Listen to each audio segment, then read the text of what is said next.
Venimos hablando de que somos una comunidad de refugio y transformación para quienes reconocen que necesitan a Jesús. Y todos los domingos anteriores terminamos un poco con esto y ahora nos enfocamos más en algunos elementos de la visión que en algunas cosas se repiten, ¿no?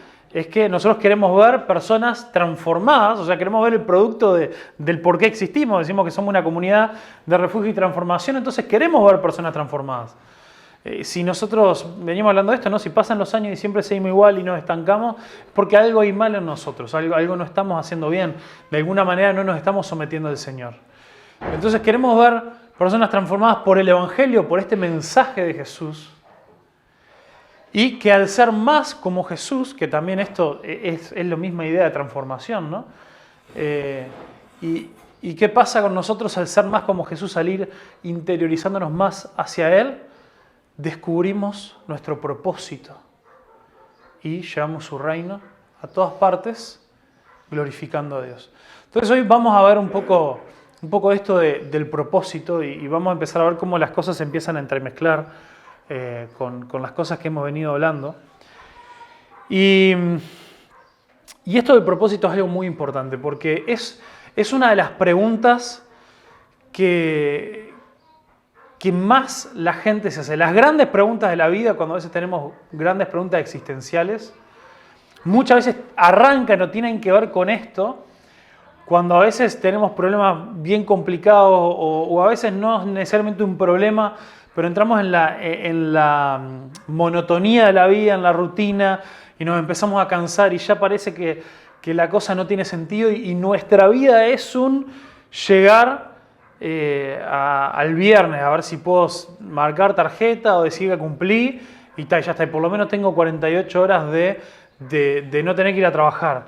O nuestra vida se convierte en bueno, no sé, que llegue, capaz los que estamos ahí involucrados mucho en la actividad de la iglesia, bueno, que llegue el domingo de tarde, así por lo menos tengo ese rato me tiro y no hago nada.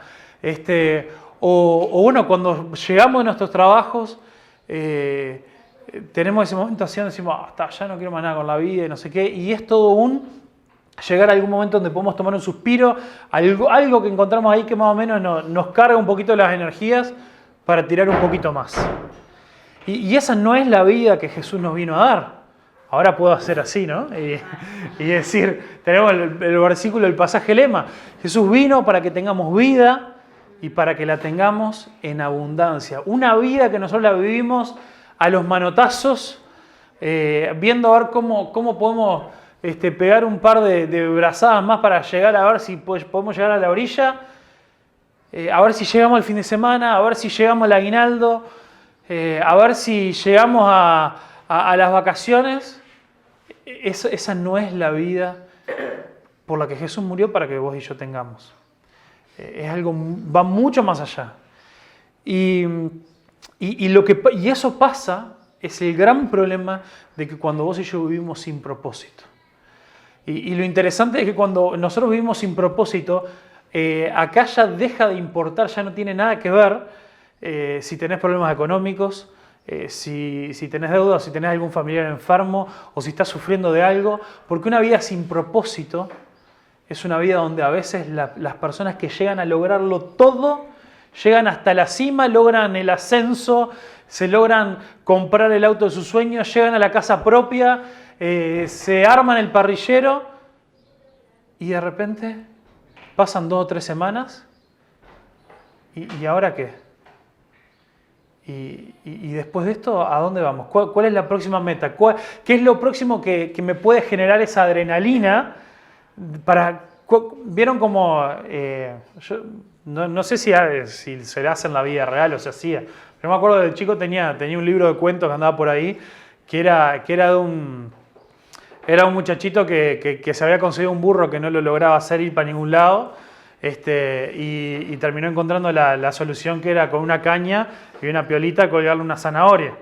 Entonces le colgaba la zanahoria y el burro iba andando y se le giraba la zanahoria, iba yendo para el otro lado, siempre persiguiendo. Y a veces en nuestras vidas las pasamos así. Nada más que el problema que a veces cuando alcanzamos alguna zanahoria y no la comemos, empezamos a ver cuál es la siguiente. Y eso no es una vida llena de propósito, eso no es una vida llena de la vida de Dios que Él quiere para nosotros. Y así es cuando muchos de nosotros, conociendo a Jesús, conociendo al dador de la vida, nos pasa que entramos en momentos de desánimo, de depresión, entramos en momentos donde muchas cosas, donde ya no sabemos para qué seguir con un mañana. Y en el peor de los casos, eso a veces termina en muchísima gente. Vivimos en un país que tiene uno de los niveles más altos de suicidio de toda América Latina y, bueno, y también del mundo. Es uno de esos rankings en los que a uno no le gustaría estar, pero estamos. Y eso en el peor de los casos, pero en los casos quizás más cotidianos, simplemente nos arrastramos. Y estamos ahí para sobrevivir. Y esa no es la vida que Dios quiere para vos y para mí. Entonces es importante que nos preguntemos, si cada tanto decimos, bueno, ¿para qué estoy? Al final todo esto es siempre lo mismo, cada vez va de peor en peor. ¿Cuál es el propósito que Dios tiene para mi vida? Y creo que es una pregunta que todos en algún momento nos la hemos hecho. Toda la gente se la hace, nada más que las personas que no siguen a Jesús, Dios no está en la ecuación, es simplemente cuál es el propósito para mi vida. Entonces, ¿cuál es la respuesta que el mundo suele dar a eso? ¿Para qué estamos? ¿Han escuchado, no sé cuál es alguna típica respuesta? Para vivir el momento. Para ser buena persona. Ser buena persona. ¿Qué más? Darse los gustos. Hay una que engloba varias de esas cosas que lo podríamos resumir en: nuestro propósito es hacer lo posible para ser ¿qué? Ser feliz. Y si sos feliz, ya está. Y bueno, y si te las arreglás para ser feliz siendo buena persona, que a veces es medio complicado, pero mejor todavía. Y hasta ahí llega. Y ser feliz, pero ¿cuál es el gran problema que tenemos nosotros? ¿Sabemos nosotros cómo ser feliz? Y bueno, y pensamos que sabemos. Por eso, ¿no?, nos vamos poniendo zanahorias adelante. Nos ponemos la siguiente meta, nos ponemos esto de lograr el viajecito, de llegar al auto, de esto, aquello, el otro, de la casita, de esto, de poder tener las vacaciones en aquel lugar. Y nos vamos poniendo nosotros como ciertas metas que creemos que nos hacen feliz. Y por supuesto que generan cosas muy lindas adentro nuestro en ese momento, pero generan alegrías, no sé si generan felicidad. No sé si generan ese verdadero gozo que viene en nuestra vida hasta lo profundo y se arraiga, y ahí ya no dependemos de a ver cuál es la siguiente meta, cuál es lo siguiente que tengo que lograr, sino que podemos realmente ser feliz. Entonces, otro gran problema con eso es que cuando nosotros nos ponemos esas zanahorias adelante, cuando nosotros decidimos por nosotros mismos qué hacer, el que decide eso somos nosotros. Y otra buena frase que acompaña todo este sentimiento de lo importante en la vida es ser feliz y todo lo demás es, ¿cómo es la otra frase? ¿No? Sé feliz, hacé lo que dicte ¿qué? Tu corazón. Hacé lo que y qué lindo que suena eso, ¿no? Suena precioso. Y se lo decimos a la gente y después tenemos ese lindo versículo del Señor, deleítate en el Señor y Él cumplirá los deseos de tu corazón, y suena precioso. El problema es una enseñanza que está a lo largo de toda la Biblia, pero quizá uno de los pasajes más claros está en Jeremías 17, que en Jeremías 17, versículo 9, dice: engañoso es el corazón más que todas las cosas. O como tengo yo acá, el corazón humano es lo más engañoso que hay y extremadamente perverso. ¿Quién sabe realmente qué tan malo es? Nadie. Ni nosotros conocemos nuestro propio corazón. A veces nos ponemos a juzgar el corazón de los demás, pero si a veces nosotros mirando para adentro pensamos a veces que queremos algo y que eso es lo mejor para nosotros y después eso nos lleva a darnos contra la pared y terminamos tomando una decisión espantosa. Y a veces lo que dicta nuestro corazón no es lo más importante, no es lo mejor, no es lo que nos va a hacer feliz. Porque nuestro corazón está engañado, está completamente envenenado por el pecado en nuestra vida. Por eso es que después el versículo dice, pero yo, el Señor, investigo todos los corazones y examino las intenciones secretas. A todos les doy la debida recompensa según lo merecen sus acciones. Entonces, el único que puede discernir nuestro corazón verdaderamente es Dios. Por eso David, en este salmo donde él le pide perdón a Dios por su pecado, dice, examíname, incluso revela los pecados que me son ocultos. Porque David tenía este reconocimiento de que su corazón era tan malo delante de Dios, de que aún había cosas que él no se daba cuenta, en las cuales él estaba rebelado en contra de Dios. Y a nosotros muchas veces nos pasa lo mismo. Entonces, frente a esta situación, ¿cómo cuernos vamos a hacer nosotros para descubrir nuestro propósito y para descubrir lo que últimamente nos va a hacer feliz? Porque, déjenme decirles, cuando la gente dice que lo importante en la vida es ser feliz, ¿me creen si les digo que no están tan equivocados? No están tan equivocados. Porque Dios, nuestro Creador, y obviamente si nosotros queremos seguir a Dios, no nos tenemos que preguntar solamente cuál es mi propósito, sino cuál es el propósito de Dios para mí, para mi vida. Dios nos dice dos cosas. Lo primero, y ahora vamos a ver unos pasajes, pero quiero explicarles un poquito la idea. El spoiler es muy fácil. Dios nos creó para su gloria. Dios nos creó para glorificar su nombre. O como dice este pasaje que mezcla las dos cosas, Dios nos creó para alabanza de su gloria. Toda nuestra vida, todo nuestro ser, todo nuestro propósito se cumple solamente en Dios y en levantar y en exaltar su nombre. Y hace unos domingos dijimos algo, hablando de no me acuerdo bien de qué, pero yo dije esto, de que no es que Dios tiene la autoestima baja y necesita que nosotros, que los hijos de Dios, se la levantemos diciéndole qué genial que sos. Sino que eso, el que nosotros cumplamos nuestro propósito al glorificar a Dios, es lo que puede traer el mayor grado de gozo a nuestro corazón. Porque vamos a estar haciendo la función, el propósito por el cual fuimos creados. Si nosotros, hoy estábamos allá, ¿no? con ahí tirando abajo la mesada esa. Si yo para tirar abajo la mesada le empiezo a dar con un destornillador, no voy a llegar muy lejos y el destornillador va a terminar hecho bolsa. Pero cuando yo agarro las herramientas que corresponden para eso y les doy su uso adecuado, cumplen con su función. Bueno, las herramientas son herramientas, tienen su propósito, pero cuando no tienen sentimientos ni noción de propósito. Pero cuando eso pasa con nosotros, si nosotros andamos por ahí siendo unos destornilladores que en vez de apretar y desatornillar tornillos, andamos martillando cosas, o si somos martillos que nos quieren usar para revolver un balde con mezcla, no estamos, y por supuesto que algo nos va a quedar, la vida nos va a quedar con gusto a poco, porque nos cansamos, vamos, venimos, hacemos, pero estamos subsistiendo. Pero cuando nosotros nos ponemos en el centro de la voluntad de Dios, de dedicar nuestra vida entera a glorificar su nombre, eso tiene un efecto en nosotros, eso causa algo en nosotros.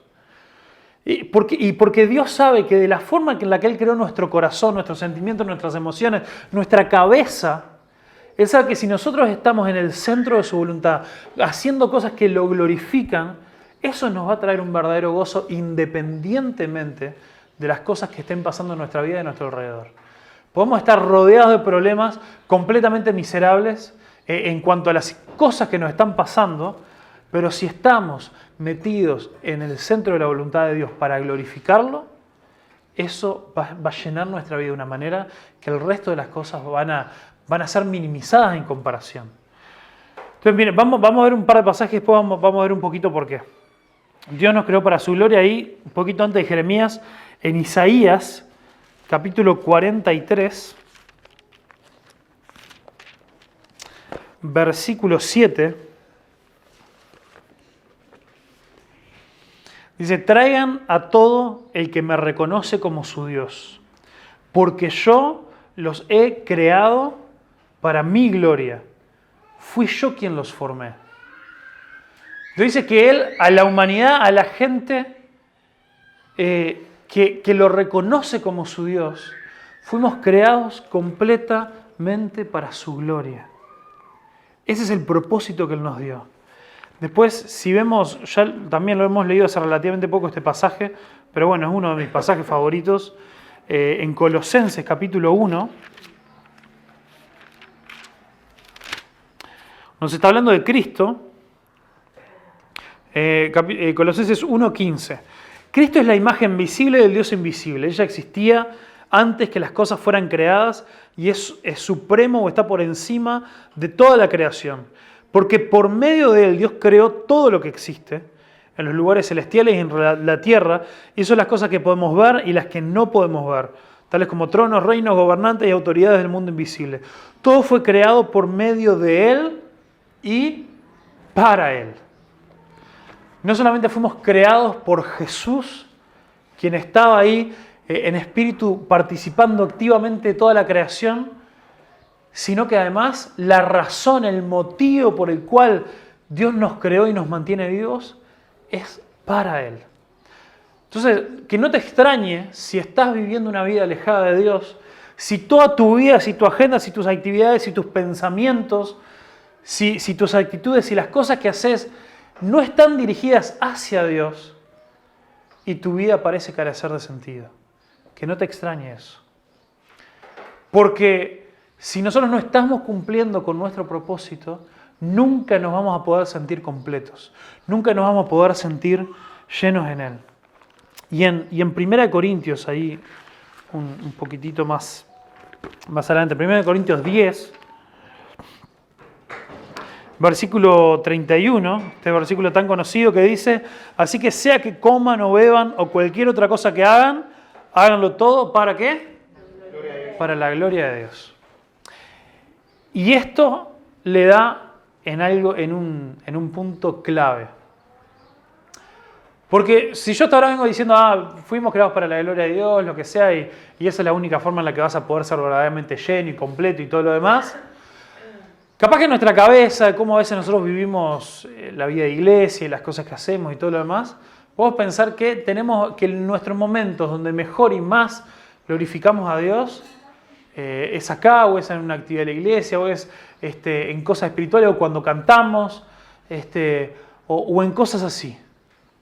O cuando nos sentamos en nuestra casa a hacer nuestro devocional y leemos la Biblia. Y por supuesto que Dios se glorifica en eso, porque estos son momentos especiales donde por estas actividades y disciplinas que tenemos de congregarnos, de leer la Biblia, de orar, nosotros estamos agarrando nuestro corazón, que es un corazón rebelde, que es un corazón engañoso, lo cazamos de los pelos y le decimos: no, vení, vos venís a someterte a los pies de Cristo. Estamos haciendo eso y por eso es tan importante que le llamamos justamente disciplinas espirituales, porque requieren disciplina. Tienen resultados impresionantes, pero requieren disciplina. Nuestro corazón es rebelde, lo cazoteamos de los pelos y decimos: vení para acá, deja de hacerte el loco, a los pies de Cristo. Leemos la palabra, nos metemos en el Señor, disfrutamos, oramos aunque no tenemos ganas. Y ahí y nuestro corazón se empieza a aflojar y se empieza a perder un poco la escarcha que tiene a veces, como hablamos la otra vez, de cuando tenemos corazones fríos. Y eso trae gloria a Dios. Pero acá nos dice, en este pasaje nos dice que si nosotros estamos haciendo eso, después todo lo que hagamos es para la gloria de Dios. Cuando estamos picando y tirando una pared, lo podemos hacer para la gloria de Dios. Cuando estamos haciendo el fuego y comiendo el asado, lo podemos estar haciendo para la gloria de Dios. No es automático, no es que por hacerlo solamente, si somos cristianos, hacemos todo para la gloria de Dios. Requiere una intencionalidad. Requiere que seamos intencionales en hacer todo para la gloria de Dios. Porque si nuestro corazón y nuestra cabeza está por cualquier lado, no vamos a estar haciendo las cosas para la gloria de Dios. Pero si nuestro corazón lo sometemos a Cristo y nuestro corazón va siendo manso, humilde, si en nuestro corazón le vamos diciendo que realmente lo que tenemos que hacer es glorificar a Cristo, vamos a estar atentos a todas las cosas, lo vamos a hacer con el corazón correcto. Vamos a tener en cuenta lo que dice 1 Corintios 13, de que si no hacemos las cosas con amor, nada somos y de nada vale. Me encanta una canción de Santiago Benavides que parafrasea un poco este pasaje. Justo hoy la veníamos escuchando en el auto mientras veníamos para acá. De nada me vale sin amor la vida. No me acuerdo de cómo dice, pero sin amor la vida no vale para nada. Y si nosotros no hacemos las cosas con amor por Cristo, con el amor de Cristo en nosotros, de nada vale. Y eso es lo que va a producir también lo que después Pablo nos dice, de que nosotros tenemos que pensar en todo lo bueno, en todo lo puro, en todo lo honesto, en todo lo de buen nombre. Cuando nosotros nos saturamos de la palabra de Dios y vamos siendo llenos de esas cosas, podemos empezar a hacer todas las cosas. Hasta dormir lo podemos hacer para la gloria de Dios. Cuando comemos, cuando charlamos nuestras conversaciones, hasta si charlamos de fútbol lo podemos estar haciendo, porque hay una gran diferencia cuando hablamos de cosas comunes y corrientes de la vida, del trabajo, del fútbol, de nuestros hobbies, de las cosas que nos gustan hacer. Hay una gran diferencia si tenemos a Cristo en el centro de nuestra vida y nuestro corazón está sometido a Él, a que si estamos en cualquier lado de nuestro corazón y ahí las cosas que empezamos a pensar, las cosas que empiezan a salir de nuestra boca, van a contaminar nuestras conversaciones, van a contaminar las cosas que hacemos, nuestras relaciones van a ser contaminadas. Entonces lo que sale de nuestra boca, lo que nosotros hablamos, la forma en la que le hablamos a la gente, habla muchísimo de lo que está acá en nuestro corazón. Entonces hacer todo para la gloria de Dios implica este desafío de ser consciente de que Dios está en cada momento de mi vida. Dios no está solamente escuchando lo que decimos. Dios está... Y esto, no me entiendan mal, esto no es tipo, tenés que esforzarte las 24 horas para pensar todo bien, porque si no va a estar Dios ahí señalándote y juzgándote. Esto es Dios diciéndote, yo te pido esto porque quiero que seas, ¿qué? Feliz. Por eso yo decía que no está tan errada esta idea de que nuestro propósito es ser feliz. Si nosotros dedicamos nuestra vida a glorificar a Dios, vamos a ser la persona absolutamente más feliz de todo el planeta. No es que la vida de glorificar a Dios es una vida ahí, cabeza baja y bueno, como los monjes ahí que nos ponemos penalidades y cosas para ir y para llevarla. Dios quiere que seas feliz. Dios quiere que seas gozoso. Dios quiere que seas la persona más radiante de este universo. Y lo mejor es que Dios nos dio la receta. ¿Querés ser la persona más gozosa de este mundo? Dedica tu vida a glorificarme. Glorificame en todo lo que haces. Y vas a ser una persona feliz. Y esto es una cosa que nos tiene que romper la cabeza. Porque no es elegir una cosa a la otra. Es darnos cuenta que cuando nosotros elegimos el pecado, porque es algo que pensamos que nos va a satisfacer, es algo que pensamos que nos va a dar alegría, lo que estamos haciendo es nos estamos conformando con una alegría muy inferior, muy poco duradera, que la verdadera alegría firme, sostenible, una alegría con una gran base, un gran fundamento de la alegría de dedicar nuestra vida a glorificar a Dios. Ninguna alegría y gozo se puede comparar con eso. Dios quiere, por supuesto que Dios quiere que seamos felices. Dios quiere eso. El problema es que nosotros decimos, Dios, ¿por qué no soy feliz? ¿Por qué no encuentro mi propósito? ¿Por qué odio mi vida? Y miramos nuestra vida y estamos haciendo completamente lo opuesto de lo que Dios nos está pidiendo. Dios quiere lo mejor para nosotros. Dios nos quiere hacer verdaderamente felices. Pero nosotros tenemos que confiar en que la receta que Él nos dio para ser felices, el mapa que Él ha trazado de las decisiones que tenemos que tomar, es realmente lo que nos puede completar y lo que nos puede llenar nuestra vida, llenar ese vacío que muchas veces tenemos. Saben que yo pasé por esto. Y cuando hoy les decía de que no importa o no tiene nada que ver a veces los problemas que tengamos en nuestra vida, lo decía en serio. Nosotros, cuando nosotros nos casamos, también teníamos este plan, esta idea, queríamos salir como misioneros, ir a servir a algún lugar o dedicar toda nuestra vida al servicio del Señor y todo. Y cosas empezaron a pasar en nuestra vida que no las empezamos a cuidar. Y de repente terminé medio atrapado en una situación donde no sabía mucho cómo salir. De repente el trabajo que encontré, bueno, gracias a Dios era igual un trabajo de lunes a viernes, pero salía todos los días a las 11 de la noche. Trabajaba, y aparte trabajaba como 2 horas al día, salía como a las 10 o a las 11 de la mañana y llegaba a casa a las 12 de la noche. Entonces, mi vida era el trabajo. Después del fin de semana, cuando hace muchos años, cuando recién nos habíamos casado, empecé a meterme en el mundo de la fotografía. Entonces los sábados salía todo el día, también hasta las 5 o 6 de la mañana de los domingos, a trabajar. Entonces estaba también otras 12 o 14, 15 horas a veces trabajando los sábados. Y los domingos empecé a dejar que mi corazón alocado hiciera lo que quisiera. Entonces, algún domingo me levantaba, otro domingo no. Tenía la excusa perfecta. Yo llegaba a las 7 de la mañana del domingo a casa y teníamos que salir a las 8 o a las 9 para la iglesia.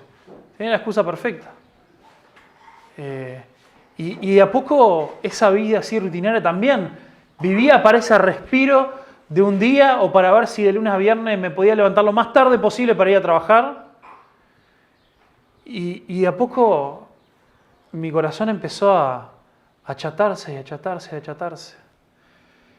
Y cada vez los sábados, y a veces era algún sábado cada tanto, y de repente empezó a ser todos los sábados que trabajaba. Estaba los 6 de la semana trabajando un promedio de 12 horas. Y esos sueños nuestros de involucrarnos y servir profundamente en una iglesia, o salir de misiones y todo lo demás, cada vez comenzaron a quedar más aplazados. Después llegó un momento donde yo dije, aparte yo lo decía, yo quiero poder trabajar solamente en la fotografía para tener flexibilidad de horario y ahora sí poder servir al Señor. Y cuando llegó ese momento donde el Señor me permitió empezar a trabajar solamente como fotógrafo y dejar el otro trabajo, empecé a invertirle todo mi tiempo a la empresa. Todo mi tiempo. Y me empezó a ir muy bien.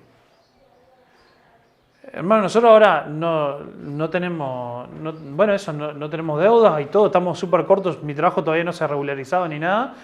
Y podemos más o menos mantener nuestras cosas, no nos va mal, porque tuvimos unos años donde nos fue muy bien.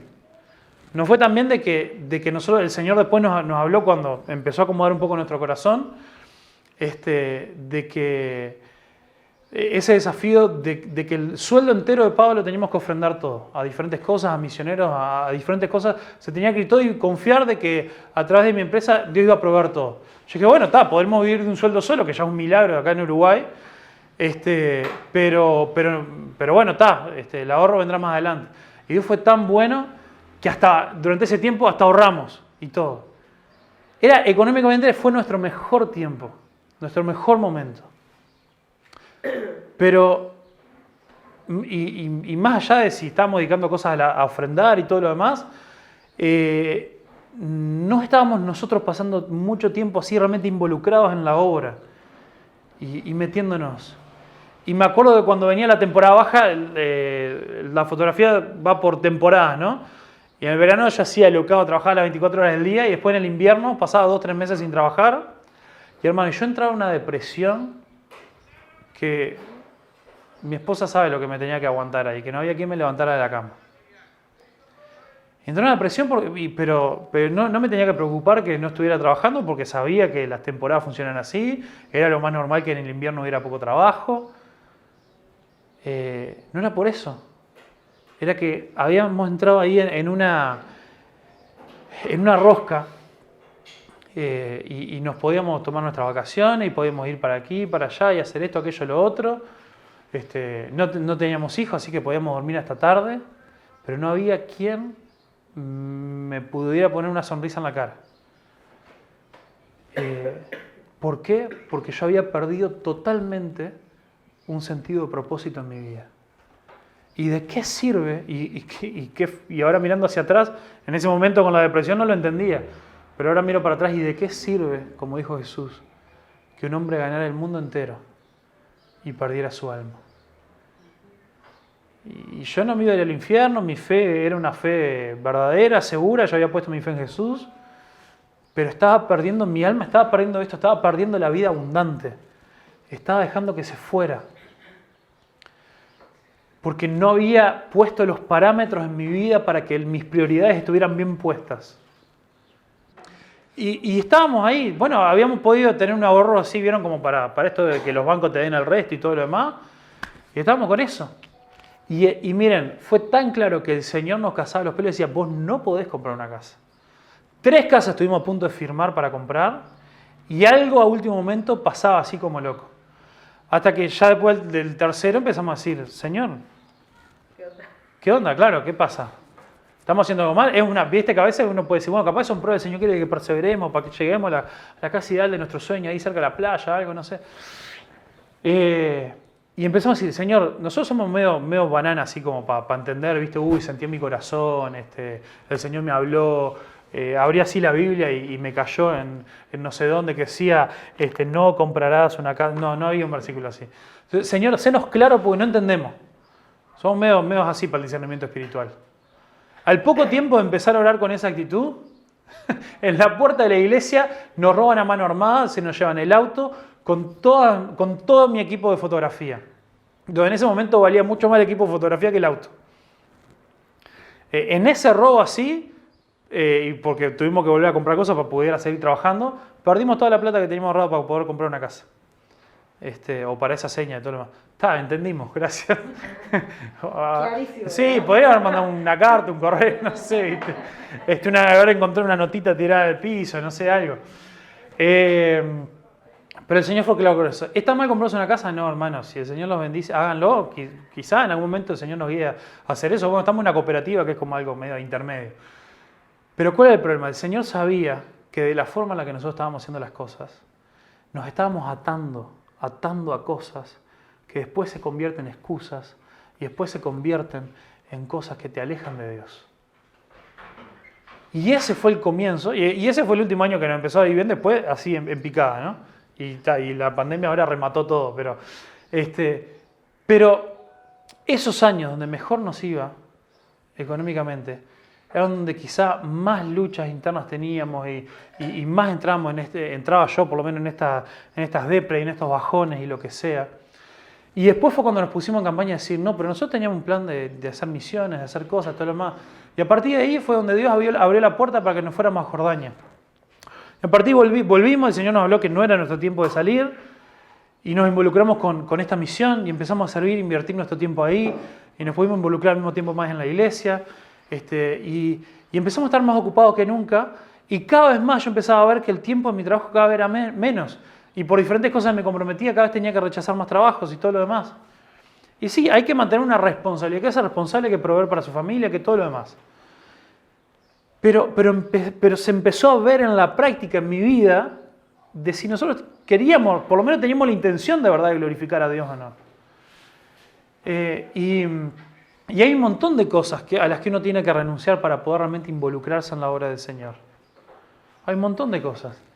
Y yo creo que estoy confiadísimo que nunca nos va a faltar nada, pero no es esa cosa así de ese evangelio barato de la prosperidad, de que bueno, vos haces estas cosas y porque ahora dentro de un par de años va a venir alguien y te va a regalar una casa. Como uno escucha a veces, que son cosas que pasan, pero no es por eso, no es un trueque que uno hace con el Señor. Yo me sacrifico, yo hago esto, yo hago lo otro, así después el Señor me bendice. No, es decir, si yo dedico mi vida a glorificar a Dios, y por lo que acabo de contar, entiéndanme que no quiero decir que lo estemos haciendo bien ahora, ¿no? Son pasitos que uno va dando. Pero si uno dedica a eso, el Señor te empieza a llenar un gozo. ¿Por qué? Porque nuestra vida tiene sentido, porque tu vida está siendo puesta al servicio de algo eterno, de algo mucho más grande que nosotros mismos. El hacernos felices con nuestras propias cosas tiene un límite, se corta en algo. Porque el límite somos nosotros, somos personas finitas, chiquitas, insignificantes. Pero cuando nuestra vida empieza a tener un propósito eterno, No hay límite en el gozo que Dios nos puede dar. Entonces por eso es importante que descubramos nuestro propósito para llevar su reino, glorificando a Dios, porque así cumplimos nuestro propósito. Y bueno, voy redondeando, me queda como la otra mitad de la prédica, pero voy redondeando porque con esta historia me fui un poquito más. Capaz que intento resumir un poco todo lo demás en cómo Jesús nos da su ejemplo. Nosotros queremos, a veces tenemos Jesús está como Dios, ¿no? Jesús era Dios, pero no olvidemos que Jesús también era 100% hombre. Jesús también se tenía que levantar todas las mañanas, Jesús también tuvo que ir a trabajar, Jesús también tenía que aguantarse a los discípulos, Jesús, un montón de cosas. Y bueno, y vivía hace 2000 años atrás, que imagínate, no se podía acostar en una noche de calor en el desierto con un ventilador, o alguna cosa ahí, ¿no? No se podía tomar el 4A a Nazaret. Tenía que patear y caminar y todo. Entonces, ¿qué lo motivaba? ¿Cuál era el motor que tenía Jesús adentro? Para la vida tan sufrida que él vivió, además sabiendo cuál iba a ser su fin. Entonces nosotros vemos desde Lucas 2, en Lucas 2 que tenemos el nacimiento de Jesús. Y en el anunciamiento de que Jesús iba a nacer, ¿qué es lo que dice el ángel? Gloria a Dios en las alturas. La vida, el mismo nacimiento, la misma vida de Dios, de Jesús, traía gloria a Dios. Todo lo que Jesús hacía era para glorificar a Dios. Sus milagros, hay un montón de pasajes en Marcos 2, Lucas 5, Mateo 9, y después un montón de pasajes en Lucas que todavía no llegamos, ya vamos a llegar, donde nosotros vemos que los milagros de Jesús automáticamente causan la reacción en quien recibió el milagro y en la gente que estaba siendo testigos. Decía que la gente, al ver estas maravillas, glorificaba a Dios. Glorificaba a Dios. No decía, qué fenómeno vos, que cómo ahora estás caminando, que no estás caminando. Sos un crack que no podías ver y ahora podés ver. No. Todo lo que Jesús hacía repercutía en que Dios recibía la gloria. Las cosas que nosotros hacemos, ¿repercuten en que Dios es glorificado? ¿O repercuten en que la gente piensa que somos unos cracks? ¿O decimos, qué buena persona? Hermanos, si la gente solamente piensa que nosotros de la forma en la que actuamos por ser cristianos somos buenas personas, es porque nos falta comunicar algo que dé gloria a Dios. Nuestro objetivo no es ser buenas personas. Nuestro objetivo es glorificar a Dios y que Dios sea glorificado en nosotros. Que algunos superficialmente lo verán como que somos buenas personas, pero el que nos conoce, con quienes podemos tener la posibilidad de hablar, va a entender que no solamente hacemos las cosas porque nuestros padres nos criaron bien, nos criaron con valores. No, nosotros hacemos las cosas para glorificar a Dios. Y también Jesús glorificó a Dios en su muerte. Padre, ha llegado esta hora, si es posible, pase de mí esta copa, pero no sea mi voluntad, sino la tuya. Y después en esa oración final, que capaz que eso sí, pues está todo el mismo capítulo, en Juan 17, vamos a mirar Juan capítulo 17.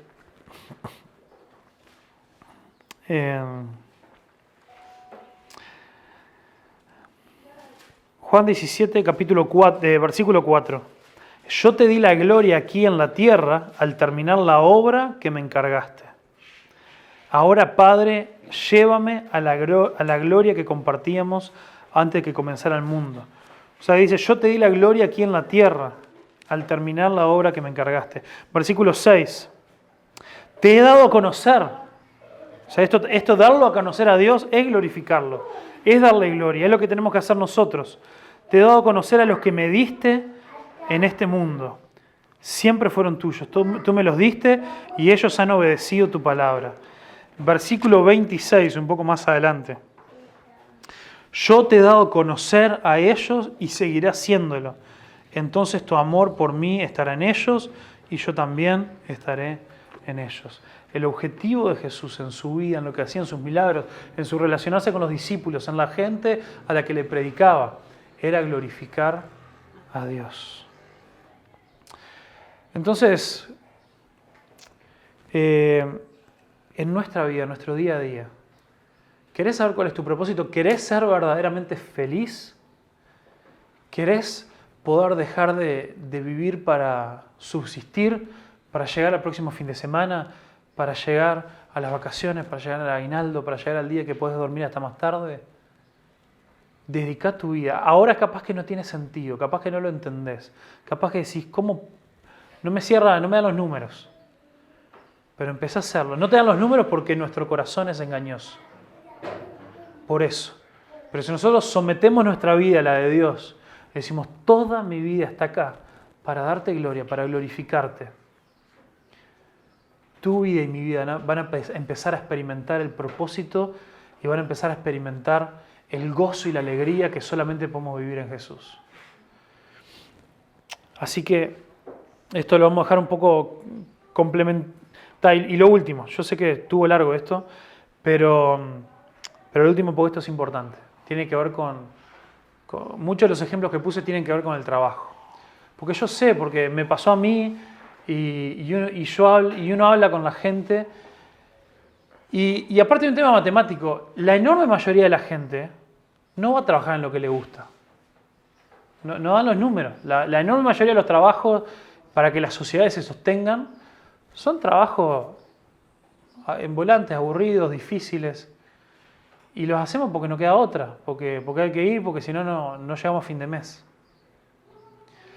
Entonces, ¿cómo hacemos para que esas 8 o 9 horas sean mucho más que sí, tal, lo hago porque no queda otra? No es que me da gozo esto, pero bueno, pero está una vez al mes, me da la plata con la que pago las cuentas y ya me pagan el 9 y para el 11 ya arrancó fin de mes. ¿Cómo hacemos para vivir en gozo en medio de ese tiempo? Primero es muy interesante el versículo en Génesis 1, cuando Dios crea al hombre y la mujer. Lo primero que Dios les dice, cuando les da su tarea y cuando dice que Dios creó al hombre a su imagen y semejanza, y dice, Dios los bendijo con las siguientes palabras: multiplíquense, fructifíquense y llenen la tierra. Y nosotros solemos pensar, por cómo lo dice y todo lo demás, que estaba hablando de tenga muchos hijos. Pero no hablaba solamente de eso. Dios puso al hombre y la mujer ¿en dónde? ¿En un qué? En un huerto, en un jardín, en el Edén. Y el huerto y el jardín tiene lo lindo de que no es porque antes de la caída era algo medio mágico que pasaba todo. Los puso para laburar. Y el llenar la tierra, el fructificarla, era para que ese jardín, ese huerto del Edén se siga expandiendo. Y cuando no entraran los hijos en el huerto del Edén, había que seguir creciendo, había que seguir plantando, había que seguir laburando. No es que el trabajo vino con la caída del pecado. Lo que vino es que el trabajo nos cuesta y no nos gusta, porque perdimos el sentido de propósito. Pero desde el comienzo, desde lo primero, y dice que no es que Dios les ordenó, no es que Dios los castigó, no es que Dios los enchufó, porque para ver cómo van a reaccionar, dice Dios los bendijo con esta tarea. De la misma manera, el trabajo para nosotros es difícil porque estamos en un mundo caído, donde quizá no nos pagan lo que nos gustaría, o no nos alcanza, o no nos gusta, pero el trabajo de parte de Dios es una bendición. ¿Y querés que se empiece a sentir como una bendición? Eso, empezá a tener prioridades en tu vida que lo reflejen. Si vos no solamente trabajás para subsistir, pero sino que además te apretás un poco más el cinturón, pero vos trabajás y vas y luchás tus 8 horas para además colaborar con la misión de Dios y sostener un misionero, y ir y colaborar para que en la iglesia haya recursos para poder alcanzar al barrio, alcanzar a las piedras. Y si vas y bendecís y escuchás de un vecino que tiene una necesidad, y ahora decís, mira, yo tengo un Dios muy grande, un Dios muy generoso, que me ayudó a apretar unos pesitos más este mes para poder ayudarte con esto. Y te bendigo con eso. Estás glorificando a Dios con esas 8 horas que vos odiás, y la vas a empezar a dejar de odiar, porque van a hacer lo que Dios te está dando para poder glorificarlo y cumplir con tu propósito, y vas a también empezar a tomar orgullo en poder sustentar a tu familia con eso. Y el trabajo va mucho más allá de la tarea de lo que hacemos, sino es el para qué lo hacemos. Así que el propósito Dios lo llena de todas estas cosas. Así que Dios está en control de todo lo que hacemos.